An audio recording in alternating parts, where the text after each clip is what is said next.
Presiden Amerika Donald Trump tiba di Pusat Konvensyen Kuala Lumpur KLCC sekitar jam 10.57 pagi tadi bagi menghadiri sidang kemuncak ASEAN ke-47 dan sidang kemuncak berkaitan.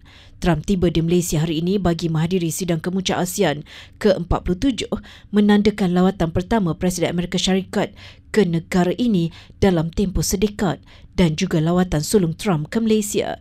Terdahulu, pesawat rasmi Presiden Amerika Syarikat Air Force One mendarat di Kompleks Bunga Raya KLIA pada kira-kira jam 10 pagi disambut Perdana Menteri Datuk Seri Anwar Ibrahim dan isteri Datuk Seri Dr. Wan Azizah Wan Ismail.